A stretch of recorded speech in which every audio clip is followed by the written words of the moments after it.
बिस्मिल्लाहिर्रहमानिर्रहीम। मैं मोहम्मद सरफराज जी इस वेले चक नंबर 170 RB झंडियावाली CVD बैठा जी। CVD होंदी जी civil veterinary dispensary doctor Saleem साहब को जी। माशाल्लाह जी डॉक्टर साहब ना सिर्फ आम मवैशी रखते हैं बल्कि इन्हों की कुछ तकरीबन 37-38 साल सर्विस भी हो गई है। तो इन्हों का बड़ा तजर्बा इन्हों के कोलों माहर ने जी। तकरीबन सारिया मर्दा दे और नस्ल कशी तो इन्हों का अफजाइश नस्ल कशी कहते हाँ जी। हाँ जी मुबारक हो आए साढ़े को मोस्ट वेलकम।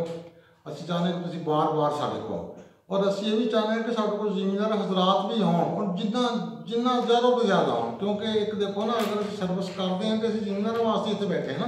बिल्कुल। तो फिर अलहमदुलिल्लाह कि साड़ी डिस्पेंसरी जी ना चक 170 झंडियावाली ये अयूब दौर की बनी है। ठीक बड़ी पुरानी डिस्पेंसरी है। पहले CBC सी ये सिविल वैटनरी सेंटर से ये जरा कि चौधरी मोहम्मद असलम किसाना साहब ने बनवाया। ठीक साढ़े पिंड का सेहरा सी असलम किसाना साहब, क्योंकि उन्होंने सिविल वैटनरी साढ़ा डिस्पेंसरी भी यूनियन कौंसल भी तो अपना बंदियां वाला हॉस्पिटल भी उन्होंने बनवाया। स्कूल लड़कियां का लड़कियां का बनाया तो उदों तो साडा इत्थे काम चल रहा अयूब दौर की बनी अयूब दौर दी साडे तकरीबन सारे अदारे डाकखाना उदों बनया सी। अच्छा जी। बाकी अलहमदुलिल्लाह कि साडे इत्थे हुण सर्विस करदे मैनूं तकरीबन 2 साल होए। पहले मैं 13.5 साल शाहपुर रहा, फिर मैं 22 साल माना वाले रहा। ठीक ते तकरीबन 1 साल होया कि मैं इत्थे। अच्छा डॉक्टर साहब ये फरमाओ तुसीं कि डंगरां नूं जिहड़ा है इन्हां दे डंगर कहंदे फिर गया, ये फिरदे क्यों आ और उन्होंने की करना चाहिए काश्तकारां नूं? देखो जी सब तो वड्डी गल तो सब ये कि जिस वेले एक बंदा डंगर रखता ना पहली गल तो है कि उस बंदे नूं अपने जानवरां नूं वक्त देना चाहिए। साडे इलाके जिहड़ा रवाज पाया जाता सी ना भी एक चौधरी तो उन्हें जी फलां चौधरी को जी 100 मझ या फलां चौधरी को 200 मझ। असीं कहते हैं कि जिहड़ी मकदार आ उन्होंने वधाउण दी बजाय म्यार होना चाहिए जी। जानवर तुसीं थोड़े रख लो लेकिन उन्होंने खिदमत अच्छी करो। सब तो पहली गल तो यह कि चौधरी साहब पाकिस्तान सुन ही रहे हो कि मेडिसन ज़्यादा भी मिलती महंगिया भी मिलती वंडे मुख्तलिफ कोई यकीन नहीं। खाल की लोग एक हुण तक लोग बनौला खाते टिके वो लोग रद्दो बदल नहीं कर रहे जी असीं खा ही पा रहे हैं। असीं ये कहते हैं कि एक जिमीदार जिहड़ा उन्होंने तो हुण ये काम करना चाहिए कि उस बंदे ने जो कोई जमीन है देखो ना चौधरी साहब नैत कैश का दौर जी वही जिमीदार बचता है जिहदे कोल जा के दुध बेचता है या सब्जी बेचता है। कणक पूंजी से तो उन्होंने कोई इन्नी हासिल नहीं ना होंदा क्योंकि जमीन डिवाइड भी हो गई हैं, जमीन तकसीम हुई। अब उन्होंने बच्चों वास्ते अगर उन्होंने चाहिए कि वो देखो चाइना देखो साथ तो कितना आगे निकल गया क्योंकि थोड़ी थोड़ी जी जगह है उन्होंने असं उनको लवांगे फसल फिर लवांगे ना जो असं मेहनत करांगे। हुण असं अपने जानवर जो वैसे अगर 100 तो रख लीए लेकिन उन्होंने तवज्जो ना करिए उन्होंने पाइए कुछ ना खाना ना मिले पानी ना मिले। लेकिन अलहमदुलिल्लाह असीं कहने हैं कि एज ए गुज्जर बरादरी होने नाल भी असीं कहने कि जानवरां देखो अल्लाह तबारक तआला ने ये साडा रिज़्क रखा है। फिर हजूर नबी सल्लल्लाहु अलैहि वसल्लम रहमतुल्लाह अलैहि आप जानवरों के वास्ते भी रहमत बन के आए। अगर असं एक जानवर रखा तो साडा हक बनना कोई खिदमत करना, लेकिन वो सानू कुछ दूगा फिर जो असं कुछ पावांगे। तो वंडा तुसीं देख लो पहले कि असीं ये कहते हैं कि यार वंडा अपना आप बीजो। मिसाल के तौर पर जिमीदार को जमीन तो है जी गंदम मकई तारा मीरा अलसी खालों मेथे ते चने इन्हों का एको ही टाइम है बीजन का। लेकिन बार हाल जिमीदार शिकायत करना जी वंडा सही नहीं खाल सही नहीं। बई अल्लाह के बंदे जो कोई जमीन है तो उत्थे अपना काश्त कर लो। ठीक तुसीं रखो मझां ज़्यादा रखो या थोड़ी अपनी इस्ताद के मुताबिक रखने ना। सब तो पहले ये कि उन्होंने वास्ते शैड हवादार हो। मैं देखा कई जगह तो लोग जी बरामदा बनाते तो उन्होंने इस तरह शर्कन गर्बन बना के सीधा बरामदा चलाते हैं। वो बैग तो हवा वास्ते जगह रखियाँ वो जिन्होंने खुडे या आले कहते रखने चाहिए वो ज़्यादा तो ज़्यादा ताकि हवा का गुजर होता रहे हवा का गुजर हो। दूसरा हम आजकल देखो ना गर्मी का सीजन शुरू हो गया है। हाँ जी अलहमदुलिल्लाह कि साढ़े जो 2 फुट एंड मौत की वैक्सीन ਮੂੰਹ ਖੁਰ ਜਿਹਨੂੰ ਅਸੀਂ ਕਹਿੰਦੇ ਪੰਜਾਬੀ 'ਚ, ਜੀ। ਉਹਦੀ ਵੈਕਸੀਨ ਲੱਗਣ ਲੱਗੀ ਹੈ।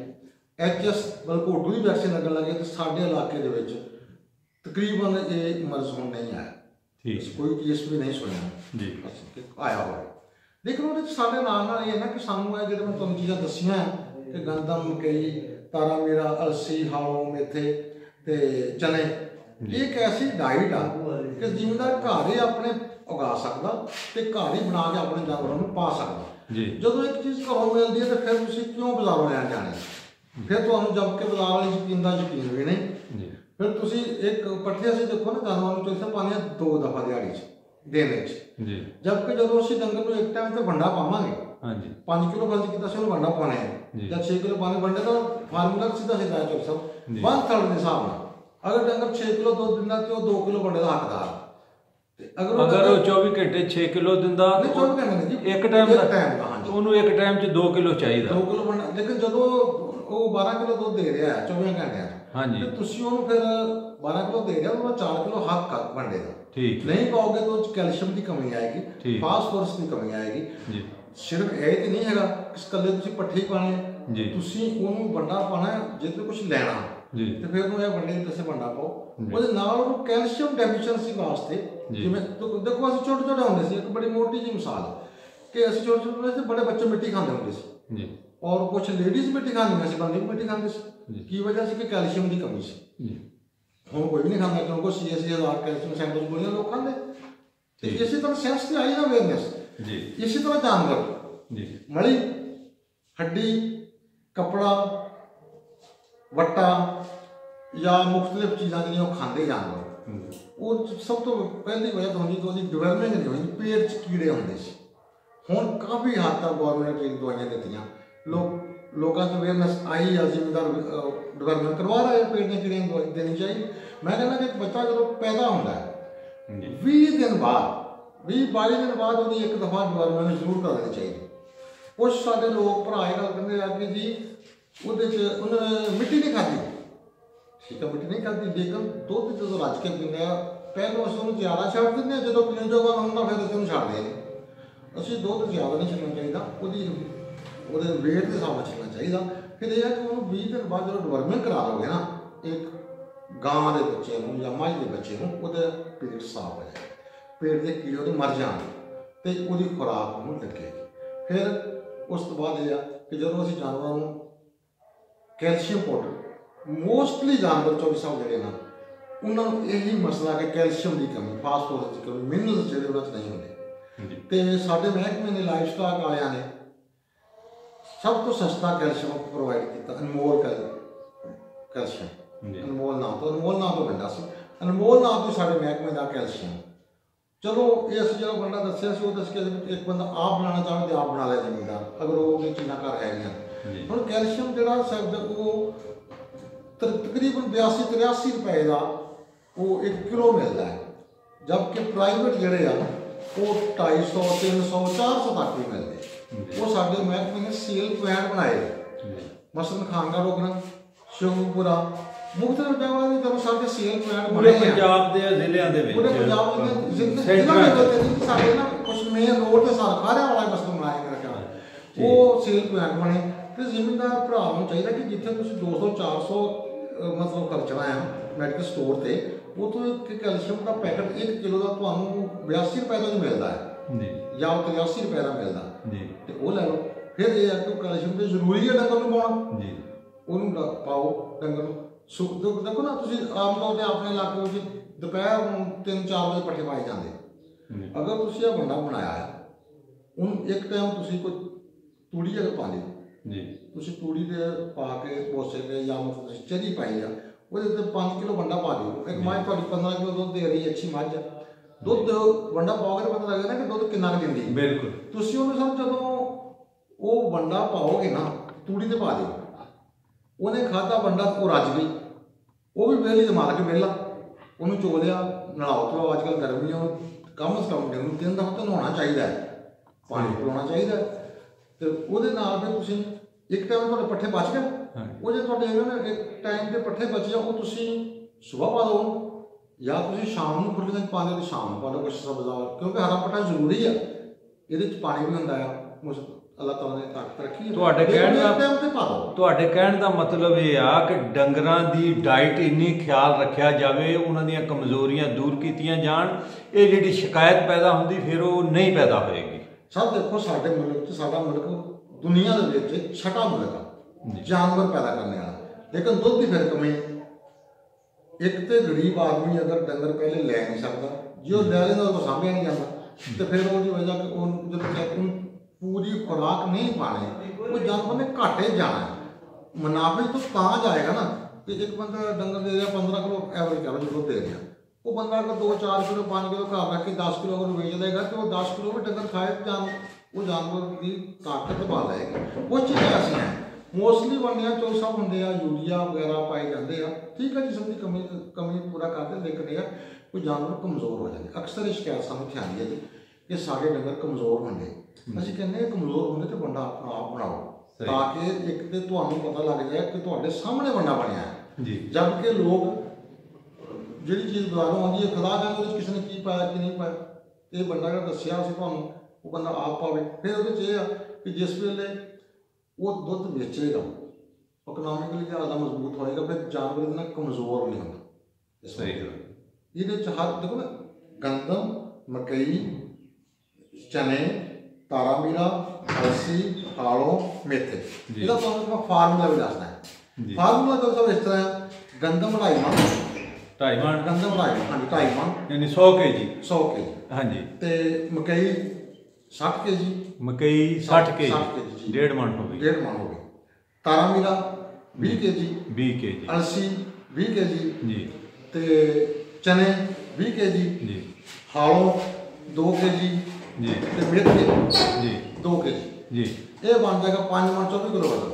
ਇਹਦਾ ਬਰੀਕ ਆਟਾ ਸਾਲੋ, ਕਿਉਂਕਿ ਅਗਰ ਮੋਟਾ ਭਿਓਗੇ ਕੀ ਹੋਏਗਾ ਜੀ, ਉਹ ਸਾਬਤ ਨਿਕਲ ਜਾਏਗਾ। ਠੀਕ ਹੈ। ਪਹਿਲੇ ਤਾਂ ਚੱਕੀ 'ਚ ਸਾਬਤ ਨਿਕਲੇਗਾ ਜੀ, ਫਿਰ ਉਹ ਹੋ ਸਕਦਾ ਜਾਨਵਰ ਦੇ ਮੇਦੇ 'ਚੋਂ ਵੀ ਸਾਬਤ ਨਿਕਲ ਜਾਏ। ਠੀਕ ਹੈ। ਉਹਨੂੰ ਬਰੀਕ ਪੀਸਣਾ ਚਾਹੀਦਾ, ਉਹ ਆਟਾ ਪਾਉਂਦੇ। ਔਰ ਮੈਂ ਤੁਹਾਨੂੰ ਇਹ ਗੱਲ ਕਹਿੰਦਾ ਕਿ ਮੇਰੇ ਕੁਝ ਦੋਸਤ ਇਹ ਪਾ ਰਹੇ ਔਰ ਉਹਨਾਂ ਦੇ ਜਾਨਵਰ ਕਮਜ਼ੋਰ ਵੀ ਨੇ, ਮੋਟੇ ਵੀ ਨੇ, ਦੁੱਧ ਵੀ ਨਹੀਂ, ਕਿਉਂਕਿ ਮੋਸਟਲੀ ਜੋ ਸਭ ਜਿਹੜੇ ਨਾ ਸ਼ਹਿਰਾਂ ਲੋਕ ਕਹਿੰਦੇ ਕਿ ਸਾਨੂੰ ਸੂਆ ਬਚਦਾ, ਲੇਕਿਨ ਸਾਡੇ ਪਿੰਡਾਂ ਦੇ ਵਿੱਚ ਸੂਆ ਨਹੀਂ ਬਚਦਾ, ਸਾਡੇ ਵਿੱਚ ਡੰਗਰ ਬਚਦਾ ਹੈ।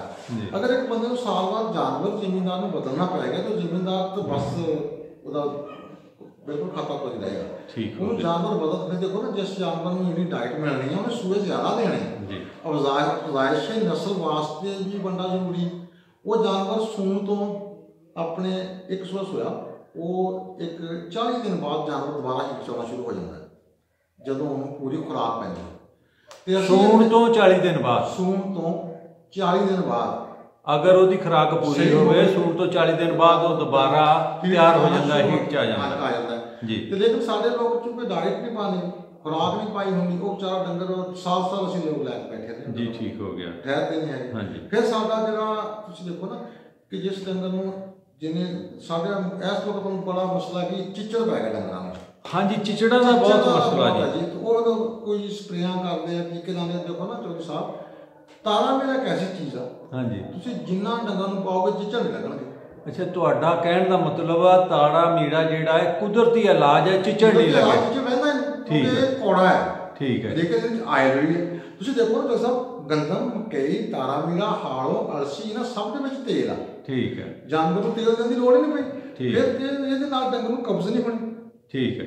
ਜਦੋਂ ਕਬਜ਼ ਨਹੀਂ ਹੋਣੀ, ਉਹਦੇ ਥਣਾਂ ਦੀ ਇਨਫੈਕਸ਼ਨ ਨਹੀਂ ਹੋਣੀ ਉਹਨੂੰ। ਠੀਕ ਹੈ। ਜਾਨਵਰ ਨੇ ਮੋਸਟਲੀ 90% ਤਾਂ ਦੇਖੋ ਨਾ, ਡਾਕਟਰ ਵੀ ਕਹਿੰਦੇ ਨਾ ਕਿ 90% ਬੰਦੇ ਜਿਹੜੇ ਉਹ ਕਬਜ਼ ਤੋਂ ਬਿਮਾਰ ਹੁੰਦੇ।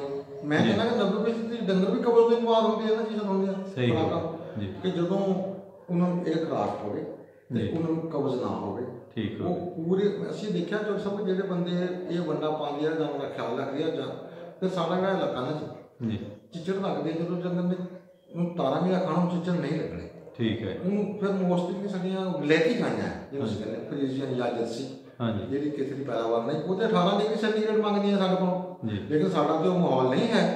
ਫਿਰ ਸਾਨੂੰ ਉਹਨਾਂ ਤੇ ਜ਼ੋਰ ਦੇਣਾ ਪੈਂਦਾ ਕਿ ਚਲੋ ਛਾਵੇਂ ਰੱਖੀਏ ਜਾਂ ਫੁਆਰੇ ਲਾਈਏ ਜਾਂ ਨਵਾਈਏ। ਸਾਡੇ ਲੋਕਾਂ ਦੀ ਤੇ ਇੰਨੀ ਇਸਤਾਦ ਨਹੀਂ ਹੈਗੀ ਕਿ ਅਸੀਂ ਉਹਨਾਂ ਨੂੰ ਏਸੀ ਲਾ ਕੇ ਸਕੀਏ। ਤੇ ਸਾਨੂੰ ਤਾਂ ਫਿਰ ਇਹ ਚਾਹੀਦਾ ਕਿ ਉਹਨਾਂ ਨੂੰ ਅਸੀਂ ਵੰਡਾ ਪਾਈਏ। ਅਲਸੀ ਫਿਰ ਅਸੀਂ ਉਹਨਾਂ ਦੀ ਗਰਮੀਆਂ ਨੂੰ ਵਿੱਚੋਂ ਕੱਢ ਲਈਏ। ਅਲਸੀ ਦੀ ਜਗ੍ਹਾ ਤੇ ਅਸੀਂ ਤਾਰਾ ਮੀਰਾ 20 ਸੇਰ ਦੀ ਬਜਾਏ ਮਣ ਕਰ ਦਈਏ। ਠੀਕ ਹੋ। ਜਦੋਂ ਸਰਦੀ ਆਣੀ ਆ, ਉਹਨੇ ਫਿਰ ਜ਼ਿਆਦਾ ਸਰਦੀ ਜਦੋਂ ਤੁਸੀਂ ਕਹ ਲਓ ਕਿ ਸਤੰਬਰ ਸ਼ੁਰੂ ਹੋਇਆ ਹਾਂਜੀ ਤੇ ਤਾਰਾ ਮੀਰਾ ਸਭ ਕਰਦਾ ਹੁੰਦਾ ਠੰਡਾ ਹੁੰਦਾ ਨਾ ਜੀ ਤੇ ਉਹਨੂੰ ਅਸੀਂ ਕਹਿੰਦੇ ਕਿ ਉਦੋਂ ਤਾਰਾ ਮੀਰਾ ਕੱਢ ਦਿਓ ਅਲਸੀ ਨੂੰ ਵੀ ਸਭ ਦੀ ਬਜਾਏ ਮਨ ਕਰ ਲਓ ਜੀ ਉਹ ਪਾਓ ਲੇਕਿਨ ਉਹਦੇ ਚ ਇਹ ਆ ਕਿ ਇੱਕ ਤੇ ਡੰਗਰ ਬਿਮਾਰ ਘੱਟ ਹੁੰਦਾ ਤੇ ਦੂਸਰਾ ਚੋਰੀ ਸਾਹਿਬ ਉਹਦੇ ਨਾਲ ਜਾਨ ਨੂੰ ਚਿੱਚੜ ਬਿਲਕੁਲ ਨਹੀਂ ਲੱਗਦੇ ਜੂਆਂ ਨਹੀਂ ਪੈਂਦੀਆਂ ਉਹਦਾ ਪਿੰਡਾ ਜਿਹੜਾ ਨਾ ਜਿਸਮ ਜਿਹੜਾ ਉਹ ਪਤਲਾ ਨਰਮੋ ਨਾਜ਼ੁਕ ਹੋਏਗਾ ਖੂਬਸੂਰਤ ਹੋਏਗਾ ਠੀਕ ਜਦੋਂ ਸਿਹਤ ਨਾਲ ਹੀ ਨਹੀਂ ਸਾਰਾ ਹਾਂਜੀ ਰਾਤ ਰਾਣੀ ਹੈ ਜੀ ਹਾਂਜੀ ਬਸ ਇਹ ਫਿਰ ਇੱਕ ਜਿਹੜਾ ਨਾ ਸਾਡੇ ਸਭ ਤੋਂ ਵੱਡਾ ਮਿਸਾਲ ਕਿ ਸਾਡੇ ਅਸੀਂ ਕਹਿੰਦੇ ਕਿ ਜਾਨਵਰ ਗਰਮੀ ਸਾਡੇ ਦੇ ਨਾ ਉਹ ਨਹੀਂ ਬਰਦਾਸ਼ਤ ਕਰ ਦੇਖੋ ਨਾ ਅਸੀਂ ਜਦੋਂ ਗਰਮੀ ਬਰਦਾਸ਼ਤ ਨਹੀਂ ਕਰਦੇ ਫਿਰ ਜ਼ਾਹਰ ਹੈ ਕਿ ਅਸੀਂ ਉਹਨੂੰ ਬਚਾਉਣਾ ਤਾਰਾ ਮੀਰਾ ਜ਼ਿਆਦਾ ਪਾਈਏ ਉਹਦੇ ਨਾਲ ਇਹ ਆ ਕਿ ਉਹਦਾ ਜਿਸਮ ਉਹਨੂੰ ਕੌੜਾ ਵੀ ਰਹੇ ਚਿਚੜ ਵੀ ਨਾ ਲੱਗਾ ਤੇ ਉਹ ਠੰਡਾ ਵੀ ਰਹੇ ਜਿਸਮ ਠੀਕ ਹੈ ਕਿਉਂਕਿ ਤਾਰਾ ਮੀਰਾ ਜਿਹੜੇ ਤਸੀਰ ਠੰਡੀ ਠੀਕ ਹੋ ਗਿਆ ਉਹ ਜਾਨਵਰ ਬਚੇ ਰਹਿੰਦੇ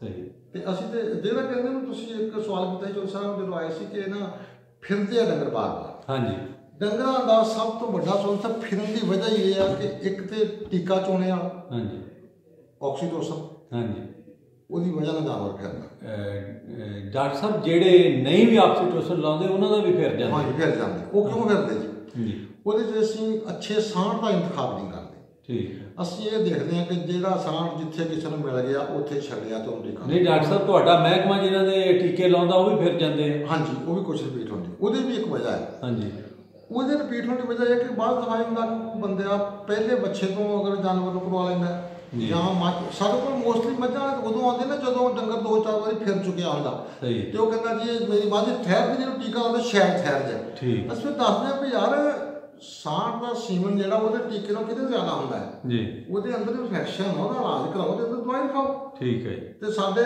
ਦੇਖੋ ਨਾ ਅਸੀਂ ਛੋਟੇ ਮੈਂ ਐਜ਼ ਅ ਵੈਟਰਨਰੀ ਅਸਿਸਟੈਂਟ ਕੰਮ ਕਰਦਾ ਨੇ ਇੱਥੇ ਹਾਂਜੀ ਵੈਟਰਨਰੀ ਅਸਿਸਟੈਂਟ ਵੀ ਹੈ ਬਰੀਡ ਇੰਪਰੂਵਮੈਂਟਸ ਜੀ ਮੇਰੇ ਡਾਕਟਰ ਸਾਹਿਬ ਹੈ ਤੇ ਅਸੀਂ ਕਹਿੰਦੇ ਕਿ ਅਸੀਂ ਸਾਡੇ ਅਫਸਰ ਜਿਹੜੇ ਆ ਉਹ ਤੁਹਾਨੂੰ ਹਮੇਸ਼ਾ ਦੱਸਦੇ ਵੀ ਆ ਕਿਉਂਕਿ ਮੁਖਤਲਿਫ ਕਿਸਮ ਦੀਆਂ ਮੈਡੀਸਨ ਆ ਉਹ ਸਾਡੇ ਡਾਕਟਰ ਸਾਹਿਬ ਦਵਾਈ ਉਹਨਾਂ ਦੇ ਅੰਦਰ ਰੱਖਦੇ ਸੀ ਇੰਟਰਾਯੂਟਰਾਈਨ ਜੀ ਯੂਟਰਸ ਫਲੋਰ ਟਿਊਬ ਆ ਹੋਰ ਮੁਖਤਲਿਫ ਔਰ ਮਤਲਬ ਕਹ ਐਂਟੀਬਾਇਓਟਿਕਸ ਹੈ ਅੰਦਰ ਰੱਖਣ ਵਾਸਤੇ ਜਿਹੜੀਆਂ ਕੁਝ ਡੰਗਰ ਦੇ ਅੰਦਰੋਂ ਬਾਅਦ ਉਹ ਸਾਹ ਦੀ ਵਜ੍ਹਾ ਨਾਲ ਪੈਦਾ ਹੁੰਦੀ ਇਨਫੈਕਸ਼ਨ ਵੈਸੇ ਤੇ ਬੈਕਟੀਰੀਅਲ ਜਿਹੜੀਆਂ ਮਰਜ਼ ਆ ਬਾਹਰ ਜਾਨਵਰ ਦੇ ਉਹਨੂੰ ਵੈਸੇ ਹੋ ਸਕਦੀ ਹੈ ਬਾਅਦ ਦਵਾਈ ਹੁੰਦਾ ਜਦੋਂ ਜਾਨਵਰ ਸੌਂਦਾ ਜੀ ਤੇ ਜੇਰ ਦਾ ਲੇਟ ਪੈਣਾ ਜੀ ਜਾਂ ਉਸ ਵਕਤ ਉਹਦੇ ਬੱਚੇ ਦਾ ਮਸਲਾ ਪੈਦਾ ਹੋਣਾ ਉਹਦੇ ਬੱਚੇ ਦਾ ਕੋਈ ਕਿਸੇ ਕਿਸਮ ਦੀ ਇਨਫੈਕਸ਼ਨ ਹੈ ਤੇ ਉਹਦੀ ਵਜ੍ਹਾ ਨਾਲ ਫਿਰ ਉਹ ਅੱਗੇ ਚੱਲੀ ਜਾਂਦੀ ਅਸੀਂ ਉਦੋਂ ਉਹਦਾ ਪ੍ਰੋਪਰ ਟ੍ਰੀਟਮੈਂਟ ਨਹੀਂ ਕਰਵਾਉਂਦੇ ਕਿਉਂਕਿ ਅਸੀਂ ਜਾਨਵਰ ਨੂੰ ਪ੍ਰੋਪਰ ਟਾਈਮ ਨਹੀਂ ਦਿੰਦੇ ਅਸੀਂ ਤੇ ਇਹ ਭਰਾਵਾਂ ਅੱਗੇ ਰਿਕੁਐਸਟ ਕਰਦੇ ਹਾਂ ਜੀ ਠੀਕ ਹੋ ਗਿਆ ਡਾਕਟਰ ਸਾਹਿਬ ਪ੍ਰੋਪਰ ਟਾਈਮ ਦਿਓ ਜਾਨਵਰਾਂ ਨੂੰ ਔਰ ਤਾਂ ਕਿ ਆਪਣੇ ਬੱਚਿਆਂ ਦਾ ਪੇਟ ਪਾਲ ਸਕੋ ਆਪਣੇ ਮੁਲਕ ਵਾਸਤੇ ਵੀ ਇਹਨਾਂ ਦੁੱਧ ਪੈਦਾ ਕਰ ਸਕੋ ਕਿ ਸਾਨੂੰ ਜਿਹੜੇ ਲੋਕ ਡੱਬੇ ਦੁੱਧ ਪੀਂਦੇ ਵਿਚਾਰੇ ਨੂੰ ਮੱਝਾਂ ਦਾ ਪੈਣ ਤੇ ਸਭ ਤੋਂ ਵੱਡਾ ਜਿਹੜਾ ਅਸੀਂ ਸੁਣਦੇ ਹਾਂ ਕਿ ਜੋ ਪਾਊਡਰ ਪਾਉਂਦੇ ਆ ਜਿਹੜੇ ਕਰਦੇ ਉਹ ਕਰਦੇ ਪਾਊਡਰ 'ਚ ਲੇਕਿਨ ਦੁੱਧ ਮਿਲਦਾ ਹੋਵੇ ਤਾਂ ਲੋਕਾਂ ਆਪਣੀ ਮੱਝਾਂ ਨਾਲ ਬਣਿਆ ਬਿਲਕੁਲ ਠੀਕ ਹੋ ਗਿਆ ਡਾਕਟਰ ਸਾਹਿਬ ਇਹ ਤਾਂ ਤੁਸੀਂ ਬਹੁਤ ਵਧੀਆ ਤੇ ਅੱਛੇ ਤਰੀਕੇ ਨਾਲ ਦੱਸਿਆ ਹੁਣ ਇੱਕ ਸਵਾਲ ਹੈ ਸੂਣ ਤੋਂ ਪਹਿਲੇ ਕਹਿੰਦੇ ਤਿਆਰੀ ਕਰਨੀ ਪੈਂਦੀ ਜਾਨਵਰ ਦੀ ਉਹ ਕਿੰਨੇ ਮਹੀਨੇ ਪਹਿਲੇ ਕਰਨੀ ਪੈਂਦੀ ਔਰ ਉਹ ਤਿਆਰੀ ਕੀ ਹੁੰਦੀ ਆ ਉਹਨੂੰ ਕਿਹੜਾ ਕੱਪੜੇ ਪਾਉਣੇ ਹੁੰਦੇ ਆ ਜਾਂ ਉਹਨੂੰ ਦੜਾਣਾ ਤੇ ਮਾਲਿਸ਼ ਕਰਨੀ ਹੁੰਦੀ ਹੈ ਅੱਜ ਇਹੀ ਤਿਆਰੀ ਹੈ ਸੌਣ ਤੋਂ ਪਹਿਲੇ ਕੀ ਜਾਨਵਰ ਕਮਜ਼ੋਰ ਤਾਂ ਨਹੀਂ ਠੀਕ ਹੈ ਸੌਣ ਤੋਂ ਪਹਿਲੇ ਦੇਖੋ ਜੀ ਇਹ ਦੇਖਣਾ ਕਿ ਇਹਨੂੰ ਕੈਲਸ਼ੀਅਮ ਦੀ ਕਮੀ ਨਾ ਰਹੇ ਠੀਕ ਹੈ ਉਹਨੂੰ ਸੌਣ ਤੋਂ ਪਹਿਲੇ ਤੁਸੀਂ ਕੈਲਸ਼ੀਅਮ ਪਾਊਡਰ ਚਾਹਣਾ ਸ਼ੁਰੂ ਕਰ ਦਿਓ ਕਮ ਸੇ ਕਮ 1 ਮਹੀਨਾ ਤੋਂ ਪਹਿਲਾਂ ਤੁਸੀਂ ਮਾਝ ਨੂੰ ਕੰਮ ਸ਼ੁਰੂ ਕਰੋ ਨਾ ਜੀ ਖਾਸ ਕਰ ਜਿਹਨਾਂ ਡੰਗਰਾਂ ਦਾ ਦੁੱਧ ਦੇਣ ਦਾ ਪੀਰੀਅਡ ਲੰਮਾ ਹੈ ਅੱਛਾ ਜੀ ਉਹਦੇ 'ਚ ਤੁਸੀਂ ਦੇਖੋ ਨਾ ਉਹ ਡੰਗਰ ਉਹਨੇ ਬੰਦ ਕੀਤਾ ਉਹਨੇ 7 ਮਹੀਨੇ ਮਤਲਬ ਗੱਭਣ ਹੋਣ ਤੋਂ ਬਾਅਦ ਉਹਨੇ ਦੁੱਧ ਦਿੱਤਾ ਹੈ ਜੀ ਤੇ ਫਿਰ ਉਹ ਜਿਹੜੇ 2-3 ਮਹੀਨੇ ਉਹਦੀ ਖਿਦਮਤ ਦੇ ਉਹਨੂੰ ਜ਼ਿਆਦਾ ਕਰੋ ਉਹਨੂੰ ਕੈਲਸ਼ੀਅਮ ਪਾਇਆ ਜਾਵੇ ਉਹਨੂੰ ਇਹੀ ਵੰਡਾ ਸੌਣ ਤੋਂ ਪਹਿਲੇ ਪਾਇਆ ਜਾਵੇ ਜੀ ਔਰ ਮੈਂ ਤਜਰਬਾ ਕਰਕੇ ਦੇਖਿਆ ਉਹ ਜਾਨਵਰ ਮਾਸ਼ਾਅੱਲਾ ਮੋਟੇ ਤਾਜ਼ੇ ਹੁੰਦੇ ਫਿਰ ਇਹ ਪ੍ਰੋਬਲਮ ਸੌਣ ਦੇ ਵਕਤ ਪੈਦਾ ਨਹੀਂ ਹੋਣੀ ਜੀ ਠੀਕ ਹੋ ਗਿਆ ਕੈਲਸ਼ੀਅਮ ਦੀ ਕਮੀ ਫਿਰ ਨਿੰਮਕ ਦੇਖੋ ਸਭ ਲੋਕ ਨਿੰਮਕ ਨਹੀਂ ਜਲਦੀ ਪੀਂਦੇ ਅਸੀਂ ਕਹਿੰਦੇ ਹਾਂ ਕਿ ਨਿੰਮਕ ਲੈ ਕੇ ਉਹਨਾਂ ਦੇ ਡਲੇ ਜਿਹੜੇ ਆ ਖੁਰਲੀਆਂ 'ਚ ਰੱਖੋ ਆਪਣੀ ਮਰਜ਼ੀ ਨਾਲ ਚੱਟਦੇ ਰਹਿਣ ਠੀਕ ਹੋ ਗਿਆ ਅੱਛਾ ਇਹ ਘੇ ਦਿੰਦੇ ਹੁੰਦੇ ਸੀ ਪਹਿਲੇ ਦੇਸੀ ਡੰਗਰਾਂ ਨੂੰ ਸੂਣ ਤੋਂ ਪਹਿਲੇ ਮਾਈਆਂ ਜੋੜ ਕੇ ਰੱਖਦੀਆਂ ਸੀ ਬਿਲਕੁਲ ਦਿੰਦੇ ਸੀ ਲੇਕਿਨ ਮੈਂ ਇਸ ਗੱਲ ਨਾਲ ਇਤਫਾਕ ਨਹੀਂ ਕਰਦਾ ਹਾਂਜੀ ਘਿਓ ਦੇ ਦੇਣਾ ਕਿਉਂਕਿ ਘੇ ਤੇ ਅੱਲਾਹ ਤਬਾਰਕ ਤਆਲਾ ਨੇ ਸਾਨੂੰ ਉਹਨਾਂ ਦੇ ਥਰੂ ਦਿੱਤਾ ਹੈ ਠੀਕ ਹੈ ਮੇਰੇ ਖਿਆਲ ਜਿਹੜੇ ਭਰਾ ਘੇ ਜਾਨਵਰ ਦਿੰਦੇ ਉਹਨੂੰ ਚਾਹੀਦਾ ਘਿਓ ਆਪ ਖਾ ਲੈਣ ਆਪਣੇ ਬੱਚਿਆਂ ਨੂੰ ਖਿਲਾਉਣ ਦੇਖੋ ਨਾ ਸਾਡੇ ਵਾਸਤੇ ਇਹਨਾਂ ਨੂੰ ਕੀ ਦੇਣ ਇਹਨਾਂ ਨੂੰ ਦੇਖੋ ਜਿਹੜੀ ਚੀਜ਼ ਸਾਡੇ ਵਾਸਤੇ ਅੱਲਾਹ ਪਾਕ ਨੇ ਸਾਨੂੰ ਅਗਰ ਕਣਕ ਦਿੱਤੀ ਹੈ ਤੇ ਇਹਨਾਂ ਵਾਸਤੇ ਤੂੜੀ ਰੱਖੀ ਠੀਕ ਹੈ ਨਾ ਉਹ ਅੱਲਾਹ ਪਾਕ ਦਾ ਨਿਜ਼ਾਮ ਤੇ ਲੇਕਿਨ ਇਹ ਕਿ ਅਸੀਂ ਕਹਿੰਦੇ ਕਿ ਜਦੋਂ ਤੁਸੀਂ ਸੌਣ ਤੋਂ ਪਹਿਲੇ ਵੰਡਾ ਜਿਹੜਾ ਹੈ ਹਾਂਜੀ ਉਸ ਨੂੰ ਤੁਹਾਨੂੰ ਦੱਸਿਆ ਕਿ ਦਾਣਾ ਮੇਰਾ ਅਲਸੀ ਹਾਲੋਂ ਵਗੈਰਾ ਜਿਹੜੀਆਂ। ਫਿਰ ਕੁਛ ਲੋਕ ਇੱਕ ਹੋਰ ਤੁਹਾਨੂੰ ਦੱਸਾਂ, ਕੁਛ ਲੋਕ ਕੁਛ ਚੀਜ਼ਾਂ ਦੇ ਉਹਨਾਂ ਨੂੰ ਪਤਾ ਨਹੀਂ ਹੁੰਦਾ, ਜੀਰਾ, ਮੇਥੇ ਜੀ ਤੇ ਅਜਵਾਇਣ, ਇਹ ਚੀਜ਼ਾਂ ਖੁਸ਼ਕ ਹੁੰਦੀਆਂ। ਠੀਕ ਹੈ। ਅਗਰ ਤੁਸੀਂ ਦੁੱਧ ਦਾ ਡੰਗ ਦੋਗੇ ਤਾਂ ਦੁੱਧ ਤੋਂ ਬਹਿ ਜਾਏਗਾ। ਹਾਂ, ਉਹ ਲੋਕ ਨੇ ਘਿਓ ਵਿੱਚ ਪਾ ਕੇ ਦਿੰਦੇ ਤਾਂ ਕਿ ਖੁਸ਼ਕੀ ਨਾ ਕਰੇ। ਉਸ ਤੋਂ ਬਿਹਤਰ ਨਹੀਂ ਕਿ ਸੌਣ ਤੋਂ ਪਹਿਲੇ ਤੁਸੀਂ ਹਾਲੋਂ ਅਲਸੀ ਵਗੈਰਾ ਨੂੰ ਚਾੜਨੀ ਸ਼ੁਰੂ ਕਰ ਦਿਓ। ਯਾਨੀ ਡੰਗਰ ਤਕੜਾ ਹੋਵੇ ਤਾਂ ਫਿਰ ਘੇ ਘੂ ਦੀ ਲੋੜ ਨਹੀਂ। ਨਹੀਂ ਕੋਈ ਜ਼ਰੂਰਤ ਨਹੀਂ। ਅੱਛਾ, ਕੁਝ ਲੋਕ ਗਲਕੰਦ ਦਿੰਦੇ ਆ। ਦੇਖੋ ਜੀ, ਗਲਕੰਦ ਦਿੰਦੇ ਆ ਕਬਜ਼ ਤੋਂ, ਲੋਕ ਕਹਿੰਦੇ ਕਿ ਉਹਨੂੰ ਕਬਜ਼ ਨਾ ਰਹੇ। ਕੁਝ ਲੋਕ ਸ਼ਿਕਾਇਤ ਕਰਦੇ ਕਿ ਡੰਗਰ ਭਾਰ ਪਾਉਂਦਾ ਹੈ ਜਾਂ ਕੋਈ ਪਿੱਛਾ ਦਿੰਦਾ ਹੈ। ਹਾਂਜੀ, ਉਹ ਪਿੱਛਾ ਦੇਣ ਤੋਂ ਕੋਈ ਲੋਕ ਕਹਿੰਦੇ ਆ, ਅਸੀਂ ਕਹਿੰਦੇ ਕਿ ਸਭ ਤੋਂ ਪਹਿਲੇ ਉਹਦੀ ਬੇਸ ਦੇਖੋ ਕੀ ਆ। ਠੀਕ ਹੈ। ਬੇਸ ਕੀ ਆ ਕਿ ਪਹਿਲੀ ਗੱਲ ਤਾਂ ਇਹ ਹੈ ਕਿ ਬਾਅਦ ਔਕਾਤ ਕਈ ਡੰਗਰ ਜਿਹੜੇ ਉਹ ਪੱਠੇ ਜ਼ਿਆਦਾ ਖਾਂਦੇ ਆ ਜੀ। ਉਹ ਜਦੋਂ ਵੇਚਦੇ ਤੇ ਉਹਨਾਂ ਦੇ ਵਜ਼ਨ ਪੈਂਦਾ ਨਾ, ਹਾਂਜੀ, ਉਹ ਜਦੋਂ ਬਹਿੰਦੇ ਆ ਨਾ ਉਸ ਵਕਤ ਉਹ ਪਿੱਛਾ ਮਾਰ ਕਰ ਲੈਂਦੇ। ਠੀਕ ਹੋ ਗਿਆ। ਉਹ ਚਾਹੀਦਾ ਇਹ ਆ ਕਿ ਇੱਕ ਡੰਗਰ ਸੋਨੇ ਵਾਲਾ ਮਹੀਨਾ ਕੁ ਰਹਿ ਗਿਆ ਸੋਨ ਚ, ਅਗਰ ਉਹ ਦੇਖੋ ਕੁਛ ਡੰਗਰ ਉਹਨਾਂ ਦੀ ਆਦਤ ਹੁੰਦੀ ਹੈ ਜ਼ਿਆਦਾ ਪੱਠੇ ਖਾਂਦੇ, ਤੇ ਚਾਹੀਦਾ ਕੀ ਆ ਕਿ ਉਹਦੇ ਥੋੜੇ ਜਿਹੇ ਪੱਠੇ ਘਟਾਓ, ਖੁਰਾਕ ਉਹਦੀ ਪੂਰੀ ਰੱਖੋ ਲੇਕਿਨ ਪੱਠੇ ਘਟਾਓ ਉਹਦੇ। ਪੱਠੇ ਘਟਾਓ। ਸੂਣ ਤੋਂ ਇੱਕ ਵਾਰ ਮੈਂ ਹੋਰ ਕੁਝ ਗੱਲ ਸੀ, ਯਾਦ ਰੱਖੋ ਕਿ ਸੂਣ ਤੋਂ ਪਹਿਲੇ ਦਾ ਪਿੱਛਾ ਨੁਕਸਾਨ ਨਹੀਂ ਕਰਦਾ ਜੀ। ਸੂਣ ਤੋਂ ਬਾਅਦ 22 ਦਿਨ ਤੱਕ 24 ਦਿਨ ਤੱਕ ਡੰਗਰ ਦਾ ਖਿਆਲ ਰੱਖੋ, ਅਗਰ ਫਿਰ ਪਿੱਛਾ ਦਵੇ ਤਾਂ ਬਾਅਦ ਕਾਦ ਡੰਗਰ ਦੀ ਡੈਥ ਹੋ ਜਾਂਦੀ। ਸਹੀ ਹੋ ਗਿਆ। ਕਿਉਂਕਿ ਉਹਦਾ ਉਸ ਵੇਲੇ ਉਹ ਖਾਂਦਾ ਜ਼ਿਆਦਾ, ਉਹਨੂੰ ਥੋੜਾ ਇੱਕ ਹੋਰ ਉਹਦੇ ਬਹਿਣ ਵਾਸਤੇ ਨਲਾਓ ਜ਼ਿਆਦਾ, ਉਹ ਬੈਠੇ ਤੇ ਕਮ ਸੇ ਕਮ ਉਹ ਜਗ੍ਹਾ ਇਸ ਤਰ੍ਹਾਂ ਬਣਾਓ। ਮੈਂ ਦੇਖਿਆ ਕਿ ਮੁਖਤਲਿਫ ਸ਼ੈਡ ਲੋਕ ਬਣਾਦੇ ਨਾ ਜੀ, ਤੇ ਲੋਕ ਕੀ ਕਰਦੇ ਆ ਅਕਸਰ ਭਰਾ ਇਹ ਕਰਦੇ ਆ ਕਿ ਜਿਹੜੀ ਖੁਰਲੀ ਨਾ ਉਹਦੇ ਨਾਲ ਕਿੱਲੇ ਕੱਢ ਕੇ ਸੋਲਰ ਬਣਾਉਂਦੇ ਆ, ਉਹ ਪਿਛਲੇ ਪਾਸੇ ਨੂੰ ਨੀਵਾਂ ਜ਼ਿਆਦਾ ਲਾ ਦਿੰਦੇ। ਹਾਂਜੀ, ਢਾਲ ਪਿੱਛੇ ਰੱਖ ਦੇ ਕੇ ਪਿਛਾਂਹ ਨੂੰ ਰੁੜ ਜਾਂਦਾ। ਹਾਂਜੀ, ਲੇਕਿਨ ਸੋਨੇ ਵਾਲੇ ਡੰਗਰ ਵਾਸਤੇ ਸਹੀ ਨਹੀਂ ਹੈ। ਠੀਕ ਹੈ। ਉਹ ਡੰਗਰ ਜਿਹੜਾ ਨਾ ਜਦੋਂ ਬਹਿੰਦਾ ਹੈ, ਹਾਂਜੀ, ਉਹਦਾ ਆਟੋਮੈਟਿਕਲੀ ਵਜ਼ਨ ਪਿੱਛੇ ਤੇ ਪੈ ਜਾਂਦਾ। ਠੀਕ ਹੈ। ਚਾਹੀਦਾ ਇਹ ਹੈ ਕਿ ਉਹਦੀ ਢਾਲ ਅੱਗੇ ਹੋਵੇ, ਪਿਸ਼ਾਬ ਵਾਸਤੇ ਖੁਰਲੀ ਦੇ ਨਾਲ ਨਾਲੀ ਬਣਾਈ ਜਾਵੇ। ਠੀਕ ਹੈ। ਤਾਂ ਕਿ ਡੰਗਰ ਖੜਾ ਹੋਵੇ ਜਾਂ ਬੈਠੇ ਉਹ ਅੱਗੇ ਨੂੰ ਵਜ਼ਨ ਲਓ, ਜਾਂ ਫਿਰ ਉਹਨਾਂ ਨੂੰ ਤੁਸੀਂ ਪੱਠੇ ਖਾਣ ਤੋਂ ਬਾਅਦ ਡੰਗਰ ਨੂੰ ਪਿੱਛੇ ਕਰ ਦਿਓ। ਇੱਕ 6 ਇੰਚ ਕਮ ਸੇ ਕਮ ਉਹਦਾ ਪਿਛਲਾ ਹਿੱਸਾ ਉੱਚਾ ਹੋਣਾ ਚਾਹੀਦਾ। ਜਾਂ ਫਿਰ ਇਹ ਗੁਲਕਾਂਦ ਨੂੰ ਕਹਿੰਦੇ ਆ ਜੀ, ਤੇ ਅਕਸਰ ਦੇਖਿਆ ਚੌਧਰੀ ਸਾਹਿਬ ਕਹਿੰਦਾ ਗੁਲਕਾਂਦ 2 ਨੰਬਰ ਹੁੰਦਾ, ਕੁਝ ਲੋਕ ਦੱਸਦੇ ਆ ਜੀ ਕਿ ਉਹ ਫੁੱਲ ਪਹਿਲੇ ਗੁਲਾਬ ਜੋ ਨਹੀਂ ਹੈਗੇ। ਹਾਂਜੀ, ਨਹੀਂ ਹੈਗੇ ਜੀ, ਕਹਿੰਦੇ ਜੀ ਉਹ ਫੁੱਲ ਨਹੀਂ, ਇਹ ਬਨੌਟੀ ਫੁੱਲ ਹੈਗੇ। ਹਾਂਜੀ, ਤੇ ਉਹ ਹੁਣ ਕਾਗਜ਼ ਕੇ ਫੁੱਲ ਵੈਸੇ ਖੁਸ਼ਬੂ ਨਹੀਂ ਆ ਸਕਦੀ। ਠੀਕ ਹੋ ਗਿਆ ਜੀ। ਤੇ ਉਹਦੇ ਚ ਅਸੀਂ ਕਹਿੰਦੇ ਕਿ ਯਾਰ ਜਦੋਂ ਇੱਕ ਬੰਦੇ ਕੋਲ ਪਤਾ ਨਹੀਂ ਨਾ, ਉਹ ਗੱਲ ਤਾਂ ਫਿਰ ਉਹੀ ਆ ਗਈ ਨਾ ਦੁਬਾਰਾ ਕਿ ਇੱਕ ਚੀਜ਼ ਸਾਹਮਣੇ ਨਹੀਂ, ਫਿਰ ਅਸੀਂ ਕਹਿੰਦੇ ਕਿ ਹਾਲੋਂ ਤੇ ਅਲਸੀ ਉਹਨੂੰ ਪਹਿਲਾਂ ਹੀ ਪਾ ਲਓ ਤਾਂ ਕਿ ਉਹ ਕਬਜ਼ ਵੀ। ਤੁਹਾਡੇ ਕਹਿਣ ਦਾ ਮਕਸਦ ਇਹ ਆ ਕਿ ਉਹਦੀ ਸਿਹਤ ਇੰਨੀ ਹੋਵੇ, ਨਾ ਉਹਨੂੰ ਗਲਕੰਦ ਦੀ ਲੋੜ ਰਵੇ, ਨਾ ਉਹਨੂੰ ਘੇ ਦੀ ਲੋੜ ਰਵੇ, ਨਾ ਉਹ ਪਿੱਛਾ ਦਵੇ, ਜੇ ਸਿਹਤਮੰਦ ਹੋਵੇ। ਇਹ ਤੇ ਹੋ ਗਈ ਇਹ ਗੱਲ ਜੀ। ਤੇ ਡਾਕਟਰ ਸਾਹਿਬ ਹੁਣ ਨਾ ਜੀ ਥੋੜੇ ਜਿਹੇ ਵਕਤ ਦੇ ਵਿੱਚ ਜਿਹੜੀ ਡਿਵਰਮਿੰਗ ਕਰੀ ਦੀ ਆ ਉਹਦਾ ਸ਼ਡਿਊਲ ਦੱਸ ਦਿਓ, ਸਾਲ 'ਚ ਕਿੰਨੀ ਵਾਰ ਕਰਾਉਣੀ ਚਾਹੀਦੀ ਹੈ? ਅਸੀਂ ਤਾਂ ਜੀ ਇਹ ਕਹਿੰਦੇ ਹਾਂ ਕਿ ਸਾਲ ਦੇ ਵਿੱਚ ਨਾ, ਹਾਂਜੀ, ਕੰਮ ਸਾਲ ਤਾਂ ਅਸੀਂ ਕਹਿੰਦੇ ਵੀ ਕਮ ਸੇ ਕਮ 6 ਮਹੀਨੇ ਬਾਅਦ। ਹਾਂਜੀ, ਇੱਕ ਤਾਂ 20 ਦਿਨ ਵਾਸਤੇ ਤਾਂ ਜ਼ਰੂਰੀ ਨਹੀਂ ਕਿ ਤੁਹਾਨੂੰ ਬੱਚੇ ਨੂੰ ਤੁਸੀਂ 20 ਦਿਨ ਬਾਅਦ ਪੈਦਾ ਹੋਣ ਕੀਤੀ, ਉਸ ਤੋਂ ਬਾਅਦ ਉਹਦੀ 7-8 ਦਿਨ 15 ਦਿਨ ਬਾਅਦ ਦੁਬਾਰਾ ਕਰੋ ਜੀ। ਲੇਕਿਨ ਜਿਹੜੇ ਦੂਸਰੇ ਜਾਨਵਰ ਨਾ ਉਹਨਾਂ ਨੂੰ ਤੁਸੀਂ ਕਮ ਸੇ ਕਮ 6 ਮਹੀਨੇ ਬਾਅਦ ਤੇ ਕਰੋ ਡਿਵਰਮਿੰਗ ਜੀ। ਠੀਕ ਹੋ ਗਿਆ। ਤੇ ਉਹ ਲਾਜ਼ਮੀ ਹੈ ਡਿਵਰਮਿੰਗ। ਹਾਮਲਾ ਜਾਨਵਰ ਨੂੰ ਡਿਵਰਮਿੰਗ ਕਰਨੀ ਚਾਹੀਦੀ ਕਿ ਨਹੀਂ? ਉਹਦੇ 'ਚ ਕੁਝ ਦਵਾਈਆਂ ਹੈਗੀਆਂ ਕਿ ਜਿਨ੍ਹਾਂ ਦਾ ਅਸੀਂ ਕਹਿੰਦੇ ਹਾਂ ਕਿ ਨਾ ਕਰੋ, ਕੋਈ ਸਾਈਡ ਇਫੈਕਟ ਹੁੰਦਾ ਜੀ। ਲੇਕਿਨ ਉਹਦੇ 'ਚ ਕੋਈ 2 ਮਹੀਨੇ ਪੋਜ਼ੀਟਿਵ ਹੋਏ ਨੂੰ ਹੋਏ ਹੁਣ, 2 ਮਹੀਨੇ ਸੋਚ ਰਹਿੰਦੇ ਹੋਣ, ਉਦੋਂ ਅਸੀਂ ਕਹਿੰਦੇ ਕਿ ਜੀ ਨਾ ਡਿਵਰਮਿੰਗ ਕਰਾਓ। 2 ਮਹੀਨੇ ਸੋਚ ਰਹਿੰਦੇ ਹੋਣ ਤਾਂ 2 ਮਹੀਨੇ ਨਵੇਂ ਦੁੱਧ ਹੋਇਆ ਹੋਣ। ਕੁਝ ਦਵਾਈਆਂ ਐਸੀਆਂ ਹੀ ਜਿਹੜੀਆਂ ਸੇਫ ਆ ਕਿ ਜਦੋਂ ਮਰਜ਼ੀ ਕਰਾ ਲਓ। ਮੈਂ ਵੈਸੇ ਨਾ ਉਹਨਾਂ ਦਵਾਈਆਂ ਕਰਵਾ ਦਿੰਦਾ ਜਦੋਂ ਮਰਜ਼ੀ ਸੋਨੇ ਵਾਲਾ ਹੋ ਡੰਗਰ। ਮੈਂ ਕਹਿੰਦਾ ਕਿ ਦੇਖੋ ਨਾ, ਪਹਿਲੇ ਉਹਦੀ ਜਾਨ ਜ਼ਰੂਰੀ ਹੈ। ਠੀਕ ਹੈ। ਸੋਨਾ ਬਾਅਦ ਦੀ ਗੱਲ ਨਾ, ਪਹਿਲੇ ਉਹਦੀ ਸਿਹਤ ਆ। ਇਹ ਦੇਖੋ ਨਾ, ਇੱਕ ਸਭ ਤੋਂ ਵੱਡਾ ਮਸਲਾ ਜਿਵੇਂ ਸਾਡੇ ਲੋਕ ਅਸੀਂ ਮਿੱਠਾ ਜ਼ਹਿਰਵਾਦ ਕਹਿੰਦੇ ਸੀ। ਹਾਂਜੀ, ਕਿ ਜਾਨਵਰਾਂ ਨੂੰ ਮਿੱਠਾ ਜ਼ਹਿਰਵਾਦ ਹੋ ਗਿਆ। ਹਾਂਜੀ, ਉਹ ਕੀ ਹੈ ਜੀ? ਮਿੱਠਾ ਜ਼ਹਿਰਵਾਦ ਐਕਚੁਅਲੀ ਉਹਦੀ ਜਿਗਰ ਨੂੰ ਡਿਸਟਰਬ ਕਰਦਾ ਹੈ। ਮਿੱਠਾ ਜ਼ਹਿਰਵਾਦ ਤਾਂ ਪੰਜਾਬੀ ਦਾ ਲਫ਼ਜ਼ ਹੈ ਨਾ, ਹੈ ਉਹ ਲਿਵਰ ਫਲੂਕ ਆ ਜੀ। ਕਿ ਫਲੂਕ ਲਿਵਰ ਮਤਲਬ ਜਿਗਰ 'ਚ ਕੀੜੇ ਆ। ਠੀਕ ਹੈ। ਜਦੋਂ ਜਾਨਵਰ ਦੀ ਡਿਵਰਮਿੰਗ ਹੁੰਦੀ ਆ ਤੇ ਚੌਧਰੀ ਸਾਹਿਬ ਉਹਦੇ ਪੇਟ 'ਚ ਕੀੜੇ, ਜਿਗਰ 'ਚ ਕੀੜੇ ਨਹੀਂ ਪੈਦਾ ਹੁੰਦੇ। ਠੀਕ ਹੈ। ਉਹਨੂੰ ਡਿਵਰਮਿੰਗ ਹੋਈ ਹੋਵੇ ਤਾਂ ਉਹਨੂੰ ਜਿਗਰ ਤੋਂ ਮਸਲੇ ਤੋਂ ਬਚ ਜਾਂਦਾ ਹੈ। ਅਗਰ ਡਿਵਰਮਿੰਗ ਟਾਈਮ ਦੇ ਨਾਲ ਹੁੰਦੀ ਰਵੇ ਤੇ ਮਿੱਠਾ ਜ਼ਹਿਰਵਾਦ ਨਹੀਂ ਹੁੰਦਾ, ਤੇ ਨਾ ਹੀ ਕੌੜਾ ਜ਼ਹਿਰਵਾਦ ਹੁੰਦਾ, ਕੋਈ ਵੀ ਨਹੀਂ ਹੁੰਦਾ। ਤੇ ਘੱਟ ਤੋਂ ਘੱਟ 6 ਮਹੀਨੇ ਕਰਾ ਲੈਣੀ ਚਾਹੀਦੀ ਆ, ਨਹੀਂ ਤੇ 3 ਮਹੀਨੇ ਬਾਅਦ ਰੂਟੀਨ 'ਚ ਹੁੰਦੀ ਰਹਿਣੀ ਚਾਹੀਦੀ ਆ। ਦੇਖੋ ਅਸੀਂ ਇਨਸਾਨ ਨਾ ਜੀ, ਅਸੀਂ ਕਿੱਡਾ ਅੱਛੇ ਤਰੀਕੇ ਨਾਲ ਪਾਣੀ ਹਰ ਚੀਜ਼ ਸਫਾਈ ਨਾਲ ਖਾਣੇ। ਹਾਂਜੀ, ਲੇਕਿਨ ਜਾਨਵਰ ਨੇ ਕੋਈ ਥੱਲਿਓਂ ਖਾਣਾ, ਕੁਰਲੀ 'ਚੋਂ ਖਾਣਾ, ਲੇਕਿਨ ਉਹ ਫਿਰ ਵੀ ਡਿਵਰਮਿੰਗ ਜ਼ਰੂਰੀ ਆ। ਇਨਸਾਨਾਂ ਦੇ ਪੇਟ 'ਚ ਕੀੜੇ ਪੈਦਾ ਹੋ ਜਾਂਦੇ। ਹਾਂਜੀ, ਬਿਲਕੁਲ ਹੋ ਜਾਂਦੇ ਜੀ, ਫਿਰ ਹੋਣੇ ਹੋਣਗੇ। ਸਹੀ ਹੈ। ਇਸ ਕਰਕੇ ਇhtiyat ਬਹੁਤ ਜ਼ਰੂਰੀ ਹੈ। ਠੀਕ ਹੋ ਗਿਆ ਜੀ। ਹੁਣ ਚਲੋ ਸਾਡੇ ਜਾਨਵਰ ਨਾ, ਹਾਂਜੀ, ਦੇਖੋ ਤਰੱਕੀ ਦਾ ਦੌਰ ਜੀ, ਤੇ ਫਿਰ ਲੋਕਾਂ ਦੀ ਇਨਕਮ ਆਫ ਸੋਰਸ ਜ਼ਰਾਏ ਆਮਦਨੀ ਦੇ ਆ। ਅਸੀਂ ਕਹਿੰਦੇ ਕਿ ਇਹਨੂੰ ਡੇਅਰੀ ਨੂੰ ਤੁਸੀਂ ਡੇਅਰੀ ਦੀ ਸ਼ਕਲ 'ਚ ਲਿਆਓ ਔਰ ਜ਼ਿਮੀਂਦਾਰ ਮੁੰਡੇ ਜਿਹੜੇ ਪੜ੍ਹੇ ਲਿਖੇ ਮੁੰਡੇ ਅੱਗੇ ਆ ਰਹੇ ਆ ਉਹ ਕੰਮ ਕਰਨ ਆਪਣਾ ਅੱਛੇ ਤਰੀਕੇ ਨਾਲ ਆਪਣਾ ਵੰਡਾ ਬਣਾਓ, ਆਪਣਾ ਹੀ ਬੀਜੋ। ਉਦੋਂ ਜੋ ਕਹਿੰਦੇ ਕਿ ਮੂੰਜੀ ਦਾ ਰੇਟ ਕੋਈ ਨਹੀਂ ਜੀ, ਕਣਕ ਜੋ ਲੈ ਨਹੀਂ ਰਹੇ ਜੀ ਯਾਰ। ਜਦੋਂ ਜੀ ਅੱਜ ਕੱਲ੍ਹ ਹੁਣ ਅਪ੍ਰੈਲ ਜਾ ਰਿਹਾ, ਲਾਈਨਾਂ ਦੇ ਵਿੱਚ ਲੱਗਦੇ ਆ ਜੀ। ਮੈਂ ਵੀ ਲਾਈਨ 'ਚ 2 ਦਿਨ ਜਾ ਕੇ ਦਰਖਾਸਤ ਜਮ੍ਹਾਂ ਕਰਾਈ ਹੈ ਤੇ ਇਹ ਬਿਲਕੁਲ ਹੋ ਰਿਹਾ। ਤੇ ਤੁਸੀਂ ਆਪ ਹੀ ਡਾਕਟਰ ਸਾਹਿਬ ਗੱਲ ਕਰ ਦਿੱਤੀ, ਮੈਂ ਗੱਲ ਇਹ ਕਰਨੀ ਸੀ। ਅੱਜ ਕੱਲ੍ਹ ਜਿਹੜੀ ਸਾਡੀ ਯੰਗ ਜਨਰੇਸ਼ਨ ਆ ਉਹ ਕਰਨਾ ਚਾਹੁੰਦੀ ਆ, ਉਹ ਸਾਡੇ ਵਾਂਗੂ ਨਾ ਜੀ ਸੁਸਤ ਨਹੀਂ ਹੈਗੀ, ਚੁਸਤ ਆ। ਉਹ ਕਹਿੰਦੇ ਸਾਨੂੰ ਕੰਮ ਦੱਸੋ। ਕੰਮ ਅਗਰ ਕੀਤਾ ਜਾਵੇ ਡੇਅਰੀ ਦਾ, ਉਹਦੇ ਵਿੱਚ ਦੁੱਧ ਵਾਲੇ ਜਾਨਵਰ ਆ ਜਾਂਦੇ ਜੀ, ਗਾਵਾਂ ਮੱਝਾਂ, ਭੇਡਾਂ ਬੱਕਰੀਆਂ ਤੇ ਝੋਟੀਆਂ, ਬੱਚੇ, ਕੱਟੇ। ਇਹਨਾਂ 'ਚੋਂ ਤੁਸੀਂ ਬੈਸਟ ਕਿਹੜਾ ਰਿਕਮੈਂਡ ਕਿਹੜਾ ਕਰਦੇ ਆ? ਚਲੋ ਸਰ ਮੈਂ ਤੁਹਾਨੂੰ ਦੱਸਾਂ, ਮੈਂ ਇਹ ਕਹਿੰਦਾ ਕਿ ਤੁਸੀਂ ਆਪਣੇ ਸੋਰਸਿਸ ਦੇਖੋ ਜੀ ਕਿ ਤੁਹਾਡੇ ਕੋਲ ਇੰਨੇ ਬੰਦੇ ਹੈਗੇ ਆ ਕਿ ਜਿਹੜਾ ਤੁਸੀਂ ਉਹਨਾਂ ਨੂੰ ਸੈਲਰ ਬਣਾਓ ਜੀ। ਕੋਸ਼ਿਸ਼ ਤੇ ਕਰੋ ਕਿ ਦੁੱਧ ਵਾਲੇ ਰੱਖੋ ਤਾਂ ਕਿ ਉਹਦੇ ਨਾਲ ਸਾਡੇ ਦੁੱਧ ਦੀ ਕਮੀ ਪੂਰੀ ਹੋਵੇ। ਠੀਕ ਹੈ। ਅਗਰ ਤੁਸੀਂ ਦੇਖਦੇ ਹੋ ਕਿ ਅਸੀਂ ਦੁੱਧ ਵਾਲੇ ਨਹੀਂ ਰੱਖ ਸਕਦੇ ਜੀ, ਜਾਂ ਸਾਡੇ ਕੋਲ ਇੰਨੇ ਸੋਰਸ ਨਹੀਂ ਹੈਗੇ, ਬੰਦੇ ਇੰਨੇ ਨਹੀਂ ਹੈਗੇ, ਜਾਂ ਕਹ ਲਓ ਕਿ ਸਾਇਲੈਂਸ ਨਹੀਂ ਬਣਾਇਆ। ਸਾਇਲੈਂਸ ਬਿਹਤਰੀਨ ਚੀਜ਼ ਆ। ਪਹਿਲੇ ਹੁਣ ਕਣਕ ਵੱਢ ਲੈਣੀ ਹੈ, ਜਿਹੜੀ ਪਹਿਲੇ ਵਿਹਲੀ ਪਈ ਰਹਿਣੀ ਕਿਉਂ ਪਹਿਲੇ ਵਿਹਲੀ ਪਈ ਰਹੇ? ਠੀਕ ਹੋ ਗਿਆ। ਉਹਦੇ 'ਚ ਹਾਈਬ੍ਰਿਡ ਪੱਕੀ ਬੀਜੋ, ਉਹਦਾ ਸਾਇਲੈਂਸ ਬਣਾਓ। ਠੀਕ ਹੈ।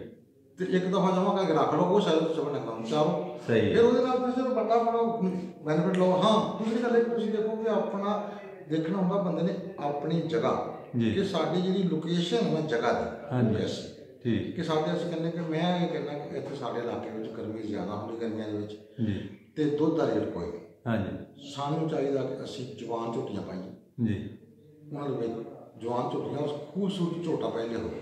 ਠੀਕ ਹੈ।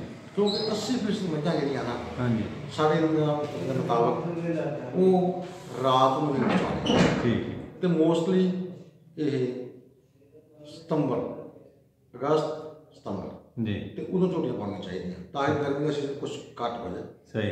ਤੇ ਸਤੰਬਰ, ਅਕਤੂਬਰ 'ਚ ਝੋਟੀਆਂ ਦਾ ਫਲਾਪ ਪਾਓ, ਨਾਲ ਹੀ ਝੋਟਾ ਪਾਓ, ਪਰ ਪਹਿਲੇ ਉਹਨਾਂ ਨੂੰ ਲਿਆ ਕੇ ਸਾਨੂੰ ਚੈੱਕ ਕਰਾਓ ਸਾਰੀਆਂ ਨੂੰ। ਠੀਕ। ਅਸੀਂ ਦੇਖ ਲਈਏ ਕਿ ਇਹਨਾਂ 'ਚੋਂ ਕੋਈ ਇਹ ਨਾਰਮਲ ਤਾਂ ਨਹੀਂ। ਠੀਕ ਹੈ। ਆਇਆ ਕਿ ਸਾਰੀਆਂ ਹੀ ਆ ਸੌਣ ਦੇ ਕਾਬਲ। ਠੀਕ ਹੈ। ਫਿਰ ਇੱਕ ਦਫਾ ਚੈੱਕ ਕੀਤੀਆਂ ਸਾਰੀਆਂ, ਅਸੀਂ ਇੱਕ ਦਫਾ ਡਿਵੈਲਪਮੈਂਟ ਕਰਾਓ ਸਾਰੀਆਂ ਸਾਡੇ ਕੋਲ, ਇਹ ਇਹਦੇ ਬੰਦੇ ਕੋਲ ਚੈੱਕ ਕਰਵਾਓ। ਚੈੱਕ ਕਰਵਾ ਕੇ ਫਿਰ ਤੁਸੀਂ ਉਹਨਾਂ ਨੂੰ ਝੋਟਾ ਰੱਖੋ ਜਾਂ ਤੁਸੀਂ ਉਹਨਾਂ ਦੀ ਨਸਲ ਕਸ਼ੀ ਕਰਵਾਓ, ਤੁਹਾਨੂੰ ਪਤਾ ਲੱਗੇ। ਰਾਤ ਨੂੰ ਸ਼ਾਮ ਨੂੰ ਦੇਖੋ ਹੀਟ ਚੋਣ ਤੇ ਅਗਰ ਤੁਸੀਂ AI ਕਰਾਉਣੀ ਤਾਂ ਅਗਰ ਤੁਸੀਂ ਖੂਬਸੂਰਤ ਕੋਈ ਝੋਟਾ ਰੱਖਣਾ ਫਿਰ ਨਸਲੀ ਝੋਟਾ ਰੱਖੋ। ਉਹ ਫਿਰ ਤੁਸੀਂ ਇਹ ਕਰੋ ਕਿ ਜਾਨਵਰ ਜਦੋਂ ਤੁਹਾਡੇ ਤਿਆਰ ਹੋਣ ਸਾਰੇ ਵੇਚ ਲਓ, ਦੁਬਾਰਾ ਫਿਰ ਝੋਟੀਆਂ ਪਾ ਲਓ ਤਾਂ ਕਿ ਤੁਹਾਡੀ ਇਨਕਮ ਵੀ ਚੱਲਦੀ ਰਹੇ ਜੀ। ਤੇ ਬਸ ਅੱਲਾਹ ਤਬਾਰਕ ਤਾਲਾ ਫਿਰ ਬਰਕਤ ਵੀ ਪਾਉਣਾ। ਦੇਖੋ ਜੀ ਰਿਜ਼ਕ ਤਾਂ ਉਸ ਅੱਲਾਹ ਦੀ ਦੇਣ ਆ, ਲੇਕਿਨ ਇਨਸਾਨ ਮਿਹਨਤ ਕਰ ਰਿਹਾ ਤਾਂ ਅੱਲਾਹ ਤਾਲਾ ਨੇ ਰਿਜ਼ਕ ਰੱਖਿਆ ਇਹਦੇ ਵਿੱਚ ਜੀ। ਠੀਕ। ਅੱਲਾਹ ਤਾਲਾ ਦਿੰਦਾ। ਡਾਕਟਰ ਮੁਹੰਮਦ ਸਲੀਮ ਸਾਹਿਬ, ਤੁਹਾਡਾ ਬਹੁਤ ਬਹੁਤ ਸ਼ੁਕਰੀਆ, ਤੁਸੀਂ ਬੜਾ ਟਾਈਮ ਦਿੱਤਾ ਜੀ। ਤੁਸੀਂ ਜਿਹੜੀਆਂ ਗੱਲਾਂ ਦਸੀਆਂ ਬੜੀ ਤਫਸੀਲ ਨਾਲ ਔਰ ਅੱਛੀਆਂ ਦਸੀਆਂ, ਬਹੁਤ ਸਾਰੀਆਂ ਰਹਿ ਗਈਆਂ। ਇਨਸ਼ਾਅੱਲਾ ਤਾਲਾ ਤੁਹਾਡੇ ਕੋਲੋਂ ਫਿਰ ਲਵਾਂਗੇ ਉਹ ਗੱਲਾਂ ਜੀ। ਹਾਂਜੀ, ਤੇ ਇਨਸ਼ਾਅੱਲਾ ਤਾਲਾ ਜੀ ਜ਼ਰੂਰ। ਔਰ ਇਹ ਇਨਸ਼ਾਅੱਲਾ ਤਾਲਾ ਪਬਲਿਸ਼ ਕਰਾਂਗੇ ਆਵਾਮ ਦੀ, ਭਰਾਵਾਂ ਦੀ ਖਿਦਮਤ ਵਾਸਤੇ ਤਾਂ ਕਿ ਜ਼ਿਆਦਾ ਤੋਂ ਜ਼ਿਆਦਾ ਫਾਇਦਾ ਚੁੱਕ ਸਕਣ। ਹੁਣ ਇੱਕ ਪਾਕਿਸਤਾਨ ਦਾ ਨਾਅਰਾ ਲਾ ਦਿਓ, ਪਾਕਿਸਤਾਨ ਜ਼ਿੰਦਾਬਾਦ। ਬਹੁਤ ਬਹੁਤ ਸ਼ੁਕਰੀਆ।